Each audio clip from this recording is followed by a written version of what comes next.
I've done 4 field seasons on the Antarctic ice sheet as part of a meteorite recovery team.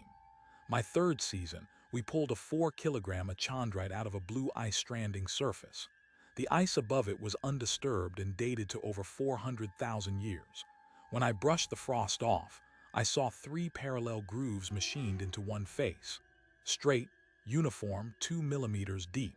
No metal had touched that stone. Those cuts were already there, sealed beneath ice older than any human civilization. That man is Nicholas. He spent his austral summers crisscrossing the Transantarctic mountains on a snowmobile, collecting meteorites for a NASA-funded program that has recovered over 20,000 specimens from the ice. The job is brutal, isolated, and governed by protocols designed to keep every stone pristine from field to vault. But what Nicholas found on his third season broke those protocols in a way no one had anticipated. Because the grooves in that rock weren't a natural formation. They were manufactured. And if that's true, then someone, or something, was machining stone more than 400,000 years before humans were capable of it. The question is why, after cataloging that meteorite in his own field log, Nicholas was told it doesn't exist. To understand that, you have to go back to the beginning.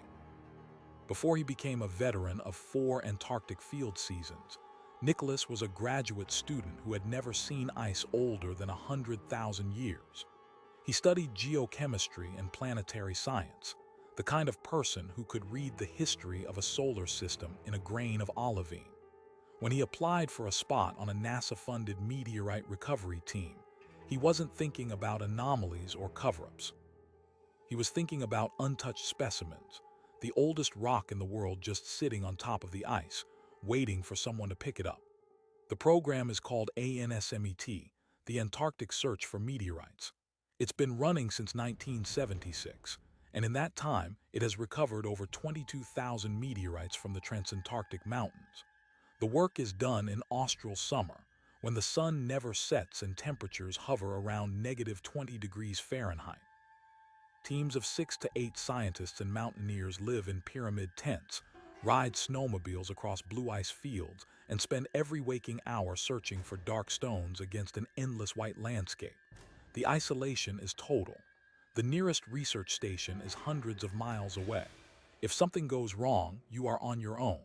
Nicholas's first season was a test of endurance. The wind never stops.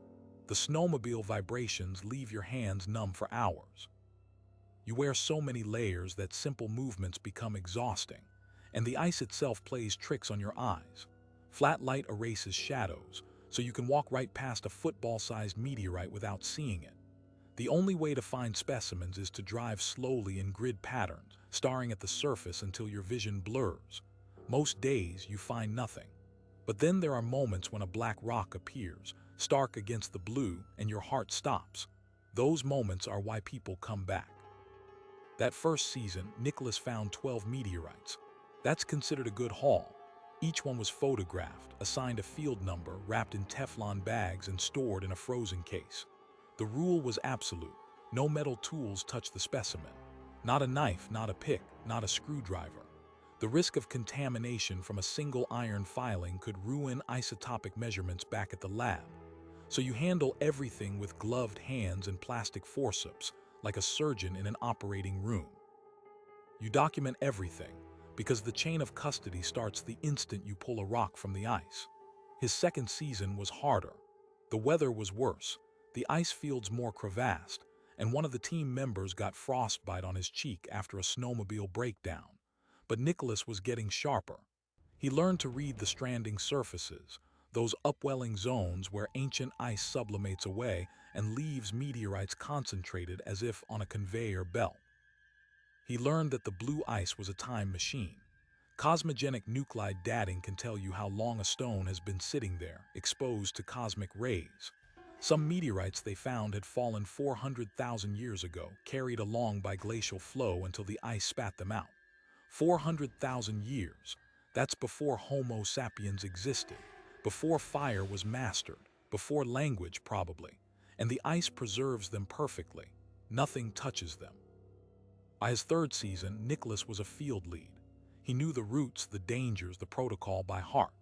The team that year was smaller, 5 people instead of 6, and they were working a new stranding surface near the Miller Range, an area that hadn't been systematically searched before. On the morning of December 15th, they set out on snowmobiles under a pale gray sky. The ice that day had a strange sheen to it, almost glassy. Visibility was poor, but they kept moving, scanning the surface. Around 2 in the afternoon, Nicholas spotted something. A dark shape, larger than usual, sitting in a shallow depression where the ice had recently sublimated. He raised a hand and the team stopped. They dismounted and walked toward it. The rock was about the size of 2 fists held together, angular, with the dark fusion crust characteristic of chondrites. That alone was exciting. Chondrites come from differentiated bodies like asteroids that had volcanic activity. They're rarer than the common chondrites. Nicholas knelt down, careful not to cast a shadow on the specimen. He pulled out his GPS and marked the location. Then he took photographs from multiple angles. The ice around it looked pristine, no cracks, no recent melting. The overlying layer was clearly stratified, and he noted that the specimen sat exactly at the contact between 2 distinct ice ages. It had been encased for a very long time. When everything was documented, he reached for a Teflon-coated scoop and began gently lifting the meteorite from its icy cradle. It came free with a clean pop, and he turned it over in his gloved hands. The weight was satisfying, about 4 kilograms. He brushed away the frost with a soft brush, exposing the surface. And that's when he saw them. 3 parallel grooves cut across one face of the stone. They were straight, uniform in depth and spacing, like channels milled by a machine. Each one about 2 millimeters deep, with clean edges that showed no sign of chipping or irregular fracture. They were not scratches from glacial movement. Those would be random, curved, gouged in multiple directions. These were deliberate, manufactured, and they were inside the sample, meaning they were not made during recovery. The ice above hadn't been disturbed. This rock had been sealed since before anatomically modern humans walked the earth. Nicholas stared at the grooves, and the rest of the team gathered around. Nobody spoke for a long moment. Then one of them said what they were all thinking: this shouldn't exist. The field protocol for an anomalous specimen is not to stop and speculate. It's to document, secure, and ship. So that's exactly what they did. Nicholas took 24 close-up photographs of the grooves from every angle, placing a scale bar beside them. He measured the depth, the width, the spacing. 2.3 millimeters apart, 1.9 millimeters deep. The edges were sharp, not melted or abraded. Under a hand lens, there were faint parallel striations inside the grooves, the kind left by a rotary tool. No one said it out loud again, but everyone understood.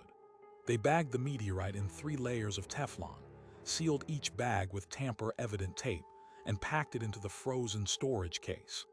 The case would remain at -20 degrees Celsius all the way to Houston, never once breaking cold chain. Nicholas wrote the field number in his waterproof notebook, a number that would become the meteorite's identity, Mach 05-00-16. He underlined it twice. Then he added a note: specimen exhibits 3 parallel, apparently manufactured linear depressions on one face, overlying ice intact, no collection damage. The rest of the season continued, but the mood had shifted. There's a superstition among field geologists that the ice gives up its secrets slowly, and only when it wants to. Pulling that stone out felt like opening a door you couldn't close. Every other meteorite they found that season looked ordinary by comparison, but now they scrutinized each one. The grooves had made them all paranoid, or maybe just more alert.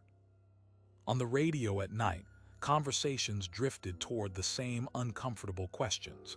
If the ice was 400,000 years old, what could have cut those grooves? And if it wasn't human, then what? When the season ended and the team flew back to McMurdo Station, the meteorite was already on its way north. It traveled by helicopter to the ice runway, then by LC-130 transport to Christchurch, New Zealand, and from there on commercial cold chain freight to the Johnson Space Center in Houston. The curation facility there is a vault. The Antarctic meteorites are stored in nitrogen cabinets, untouched by human hands without authorization. Nicholas went home, wrote his field report, and waited. The lab typically publishes preliminary classifications within a few months.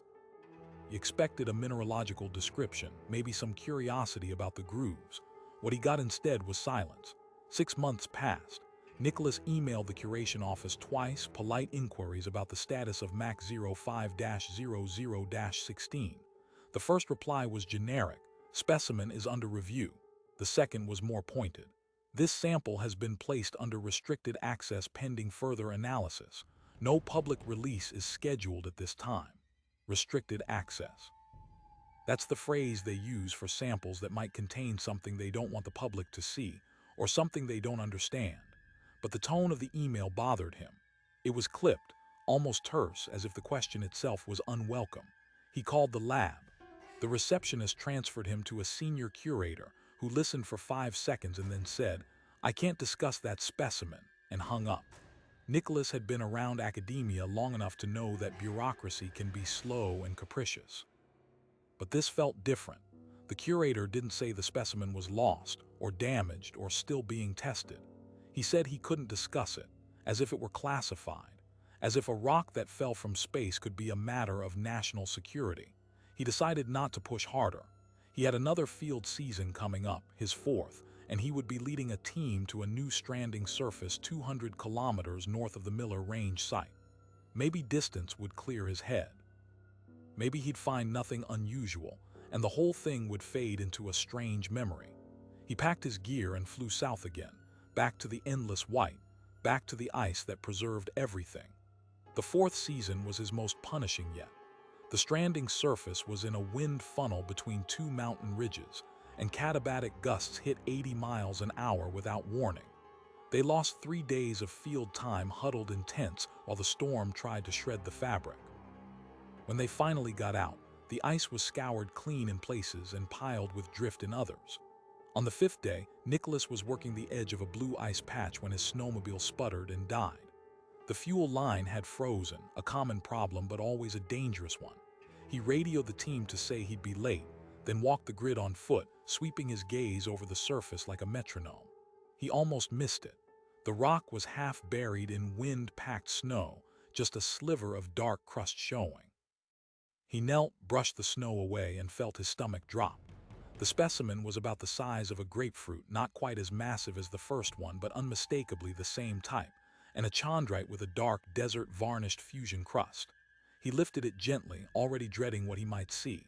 And there they were, 3 parallel grooves identical in spacing, depth, and angle, 2.3 millimeters apart, 1.9 millimeters deep. The same tool marks, the same impossible geometry. 200 kilometers from the first find, on a completely different stranding surface, separated by mountain ranges and glacial divides. His hand trembled as he reached for his camera. The protocol said bag it, document it, trust the chain of custody.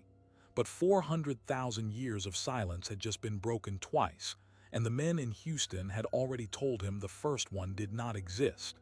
He took the photographs. He took them with his personal camera, not the project equipment.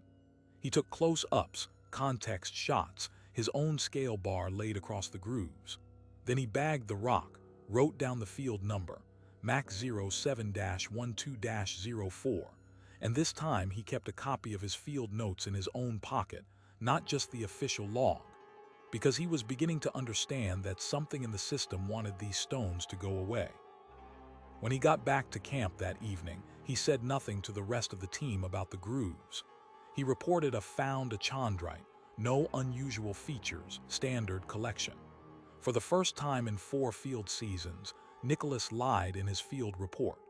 He didn't want to trigger the same sequence of events that had swallowed the first specimen. He needed to know more. He needed to understand what he had found and why someone, some institution with power and funding, and no obligation to tell the truth, was pretending it didn't exist. He spent the rest of that season in a state of controlled paranoia. Every time he bagged a meteorite, he checked its surface for tool marks before he wrote the report. Every time the radio crackled with a call from McMurdo, he tensed, expecting someone to ask about his field notes, to call him out for falsifying a collection log. But no one did. The camp routine absorbed the lie without a ripple. When the team packed out and flew north, Nicholas carried his personal camera in his jacket, the SD card tucked against his chest like a stolen document. He had photographs of the second grooved meteorite, and he had the field number. He wasn't going to let this one vanish. Back in the United States, the first thing he did was open the Public Meteoritical Bulletin database. This is the official catalog of every meteorite recovered and classified worldwide, maintained by the Meteoritical Society and freely searchable. He typed in Mach 05-00-16. No results. He tried variations, added spaces, removed the zeros. Nothing. He searched by recovery season and location, pulling up a list of all achondrites found in the Miller Range during his third year. 12 meteorites had been cataloged from that expedition. His wasn't one of them. The rock he had held in his hands, photographed, measured, bagged, and shipped under tamper-evident tape, did not exist in the official record. He told himself there could be an innocent explanation. Maybe the classification was delayed. Maybe a clerical error had misrouted the data file. He called the curation office again, this time not asking about the specimen directly, but asking a general question about processing timelines. The receptionist, cheerful and professional, said that most Antarctic meteorites post their initial classification within 18 months of arrival. It had been over a year since his first find. No entry. So he tried the second number, the one from his fourth season that he had never reported honestly, but that he had cross-checked against the daily field log that the team leader files with McMurdo. He punched Mach 07-12-04 into the database. Again, nothing. Even though his official log had recorded the find as a standard achondrite, the specimen should have been posted. It wasn't. This was no longer a clerical glitch. Two meteorites, found 2 years and 200 kilometers apart, both with the same impossible grooves, both erased from the public record. Nicholas began to feel something colder than the Antarctic wind. He called a trusted colleague, an older petrologist who had done ANSMET seasons in the 1990s and never lost his enthusiasm for space rocks. Over coffee, Nicholas described the grooves without showing the photos. He talked about the spacing, the depth, the sharpness. He didn't mention the cover-up. The older man listened, set his cup down, and said, "I heard a story once about a specimen from the Yamato Mountains back in the Japanese program mid-80s. 3 grooves, very clean. The investigator wrote a preliminary note and then never published. The meteorite was reclassified as lost in transit." He paused. "There were others in the Soviet Antarctic collection. Same thing, lost." He looked Nicholas in the eye. "Some things get lost on purpose." That night, Nicholas cross-referenced every public report he could find through academic journals and geological bulletins. He found 4 mentions, buried in footnotes and conference abstracts from the 1980s and 90s, of achondrites recovered from Antarctica that displayed anomalous linear features resembling tool marks. None of the papers followed up. None of the specimens could be located in current catalogs. In one case, the meteorite had been listed as destroyed during thin section preparation, which is suspiciously convenient. In another, the record simply ended after a single preliminary description with a notation that read, "Further analysis pending." 30 years later, analysis was still pending. The trail went cold, but the dimensions where they were reported matched his own measurements, 2.3 millimeters apart, 1.9 deep. He pulled out his photographs and stared at them. The grooves were milled, precision cut. The spacing was consistent down to the 1/10 of a millimeter, as if a machine had been reprogrammed to make the same cuts on each rock. That was the most terrifying detail. On his first specimen and his second, the spacing was identical, not similar, identical. He measured using the scale bar, then cross-checked using a pixel-counting software, 2.3 millimeters center to center. The odds of natural glacial striations, or even random impact fractures, producing that level of reproducibility across 2 separate falls from space, were effectively zero. Some intelligence had cut these marks, and someone was scrubbing every trace of that intelligence from the record. He decided to push further. He called the principal investigator of the ANSMET program, a distinguished planetary scientist with decades of experience and an office at a major university. He framed his inquiry as a follow-up to his fieldwork. He asked for the status of MAC 05-00-16. There was a long pause on the line. Then the investigator said in a careful, measured voice, "Nicholas, I need you to understand something. Some specimens are routed through protocols that are not public. I can't tell you more. I recommend you drop this inquiry." Nicholas asked if that was a warning. Another pause. "Take it however you need to. But I'm telling you as a friend, nothing you found in the ice is going to see daylight. Stop looking." When Nicholas hung up, his hands were shaking. The threat hadn't been physical, it had been existential. A senior scientist, someone with a reputation to protect, had just told him that a category of meteorite was being systematically hidden from the public, and that trying to reveal it would damage him. He thought about his career, his grant funding, the field seasons he still wanted to run. But he also thought about the rock, lying in a nitrogen cabinet, its machined face turned away from history. Censorship wrapped in institutional procedure. 400,000 years of silence, and modern bureaucracy was ensuring that silence would never be broken. He started keeping his own records. The photographs, the measurements, the field notebook pages. He scanned everything and saved it in encrypted folders. He wrote a letter to an independent journalist who specialized in government secrecy around space, not mentioning specifics, just asking for a secure line. The journalist wrote back, intrigued, and they set up an encrypted call. When Nicholas described the grooves, the journalist didn't sound surprised. He said, "I've heard echoing reports from 3 different continents. Meteorites found with tool marks, always achondrites, always the same geometry. One turned up in the Atacama Desert in Chile. Another in the Nullarbor Plain in Australia. All of them disappeared from public record within a year. The people who found them stopped talking. Some lost their jobs. One died in a car accident that the family still thinks was staged." He paused. "You need to be very careful about who you talk to, and you need to assume your phone is not private." The "wait, it gets worse" moment came 2 months later. Nicholas received an email from an anonymous sender, no subject line, just an attachment. The attachment was a scanned document, heavily redacted, but the visible portions were damning. It appeared to be an internal memo from a government agency, not NASA, something else, with a classification header that had been mostly blacked out. The memo discussed recurring anomalous metallurgical and morphological characteristics in a set of Antarctic meteorites. It referenced a program for containment and non-disclosure, and it listed a string of field numbers. One of them was MAC 05-00-16.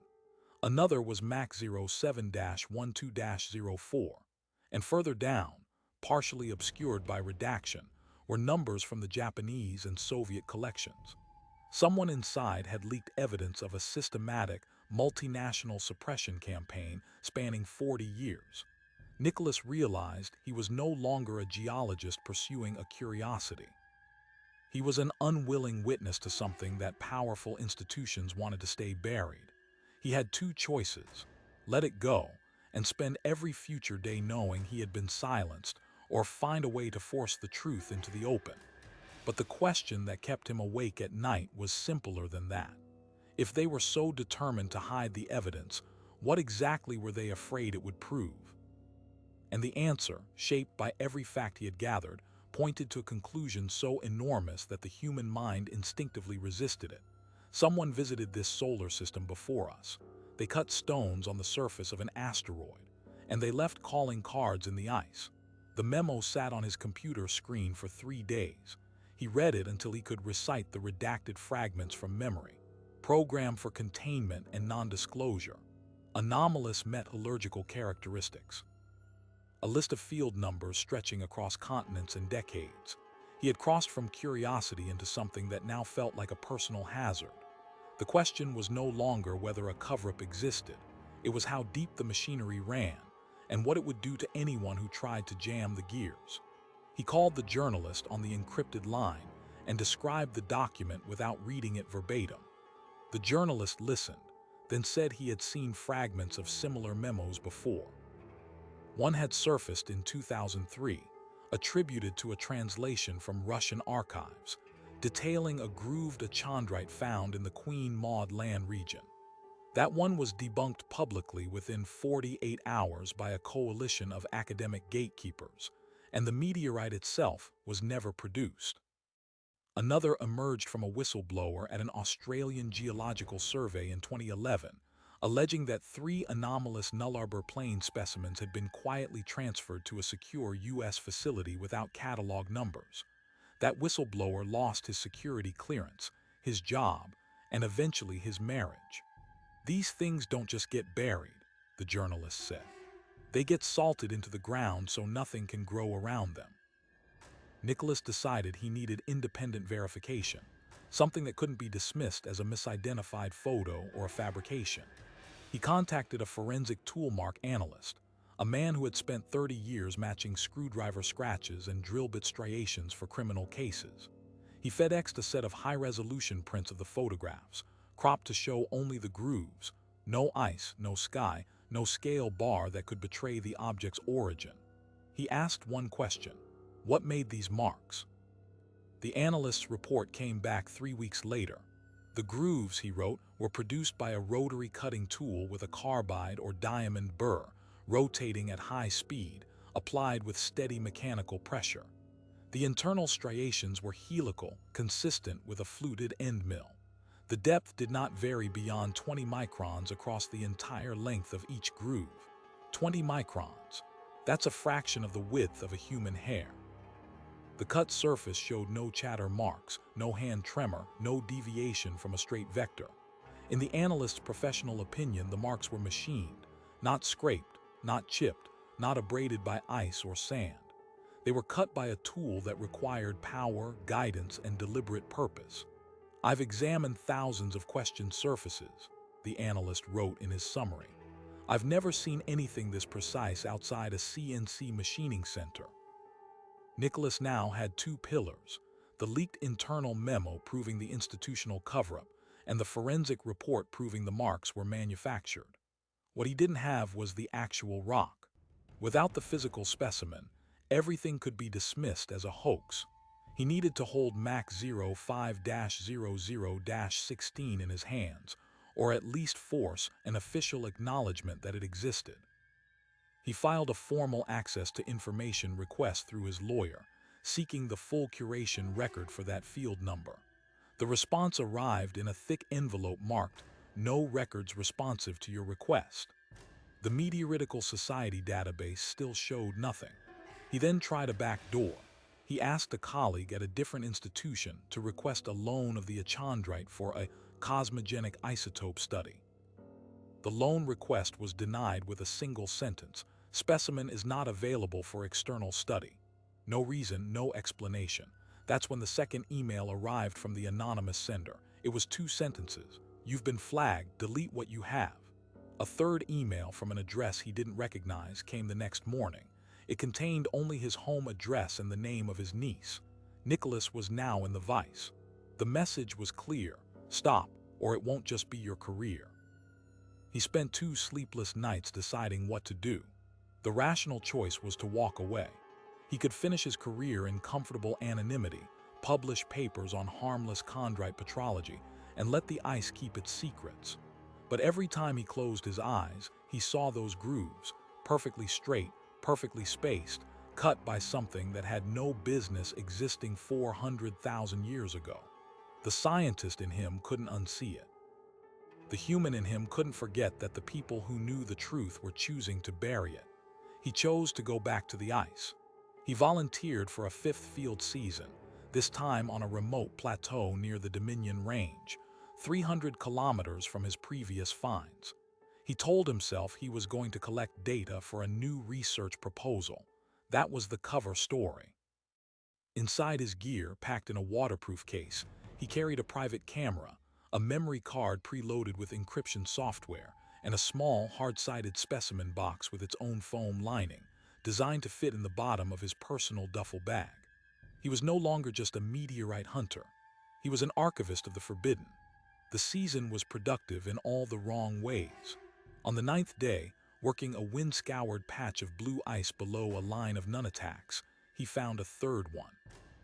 It was smaller than the others, about 1 kilogram, but the dark fusion crust and the chondritic texture were unmistakable. He knelt, brushed the frost away, and there they were. 3 parallel grooves, identical in spacing, depth, and angle.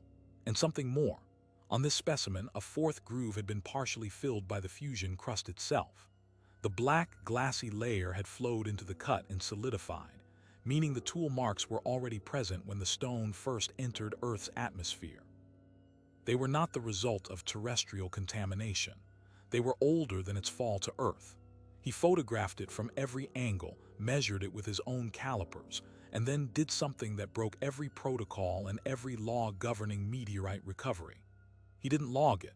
He didn't bag it in the official material.